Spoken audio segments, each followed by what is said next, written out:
আজকে পশ্চিমবঙ্গ সরকারের মাননীয় মন্ত্রী, মৎস্য বিভাগ, আমাদের এই দপ্তরের সচিব, অত্যন্ত কাজের মানুষ Shubhanjan Das, ADC, fisherman and fish traders অ্যাসোসিয়েশনের কর্মকর্তাগণ, সকলকে গুরু পূর্ণিমার শ্রদ্ধা জানাচ্ছি। তার সাথে সাথে আজকে আমাদের মেদিনীপুরের সন্তান ঈশ্বরচন্দ্র বিদ্যাসাগরেরও তিরোধান দিবস। যাই হোক, মৎস্য দপ্তরের উদ্যোগে আজকে এই যে বিপর্যয় একটা ঘটে গেছে, আপনারা জানেন সম্প্রতি একটি ঘটনা, এই ঘটনার পরে এডিসি কোস্টাল নিজেই বললেন যে তিনি এটা জ্ঞাত হয়েছিলেন মাননীয় মুখ্যমন্ত্রীর কাছ থেকে। কিন্তু আমরা সমুদ্র উপকূলবর্তী এলাকায় যারা বাস করি, আমরা জানি বর্তমান অ্যাডভান্স মেকানিজমের দিকে আমাদের প্রাকৃতিক যে অবস্থান বা সমুদ্রের কখন কি ধরনের বিপর্যয় আসতে পারে সেটাকে অনেক আগেই আইএমডি তরফ থেকে জানানো হয়। আমরা দেখেছি, যেটা এডিসি কোস্টাল খুব ভালো মূল্যবান কথা বলেছে, যে ডিপ সিতে ট্রলার ফিশিং করতে যাচ্ছে। ডিপ সিতে ট্রলারের সাথে আমাদের কমিউনিকেশন সিস্টেম আছে, কিন্তু এই ডিঙি নৌকো যেটা অত্যন্ত বিপজ্জনক বলে আমরা মনে করি। এই ডিঙি নৌকো নিয়ে মৎস্যজীবীরা চলে যান, সমুদ্রের অনেকটা অ্যাক্সেস পেয়ে যান, অনেকটা দূর চলে যান। স্বাভাবিক কারণে আমার মনে পড়ে আজকে প্রায় 20-22 বছর না হলো 15-16 বছর আগে আমাদের মুড়িগঙ্গায় একটা বড় বিপর্যয় ঘটেছিল।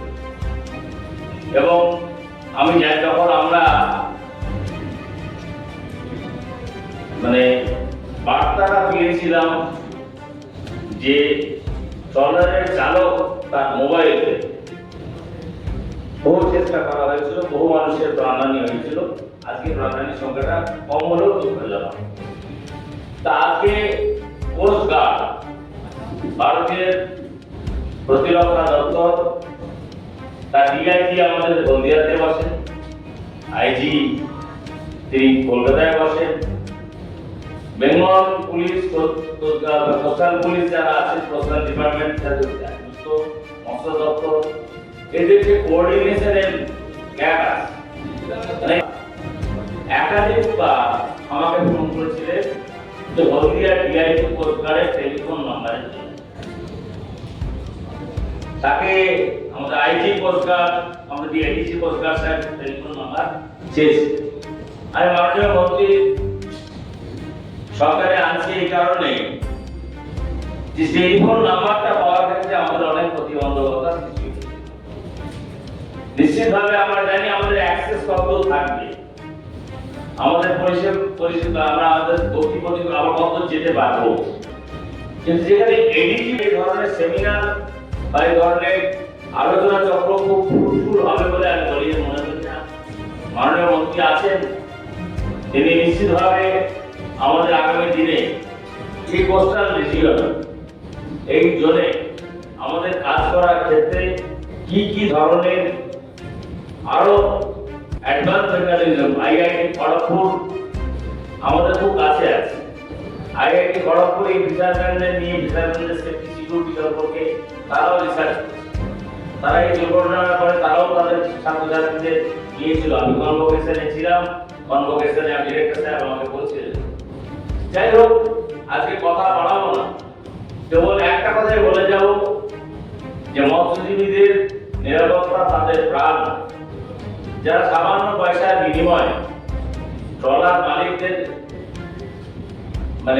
ব্যবসার কাজে যারা ফিশিং এর জন্য সমুদ্রে যায়, তাদের জীবনকে রক্ষা করার দায়িত্ব রাজ্য এবং কেন্দ্র সরকারের যেমন আছে, আপনাদের যারা ট্রলার মালিক তাদেরও রয়েছে এবং ট্রলার অ্যাসোসিয়েশনেরও রয়েছে। আপনারা যদি মনে করেন সবসময় গভর্নমেন্টকে হেল্প করবে, আপনারা আপনাদের তরফ থেকে কোনো অ্যাওয়ারনেস করবেন না, এ ধরনের আমার মনে পড়ে কোস্ট গার্ড সাইকেল র্যালি করতো। আমার নিজে যখন আমি এমপি ছিলাম, আমি সাইকেল র্যালিতে পার্টিসিপেট করেছিলাম। হলদিয়া থেকে সাইকেল র্যালি করে আমরা জনপুর দিয়ে আমরা বিভিন্ন জায়গায় আমরা এসেছিলাম। আমরা সর্বোপরি জনগণ যে মানুষ সহায়তা না করে তারা আমাদের আর কিছু করার থাকে না। তাই আপনাদের কাছে সকলের কাছে বিনম্র আবেদন রাখবো যে এখন আমাদের কেন্দ্রের গত লোকসভায় 24 লোকসভায় মাননীয় মন্ত্রী পুরুষোত্তম রূপালা ছিলেন মৎস্য দপ্তরের মন্ত্রী। আমার এখনো মনে পড়ে তিনি রাত্রি প্রায় 11:40 এই দীঘা শহরে পৌঁছেছিলেন। তাকে আমি ভালো এই অনুষ্ঠানের সার্থকতা আগামী দিনে সফলতা হোক এই কামনা রেখে আমার প্রতিবেদন শেষ করছিলাম।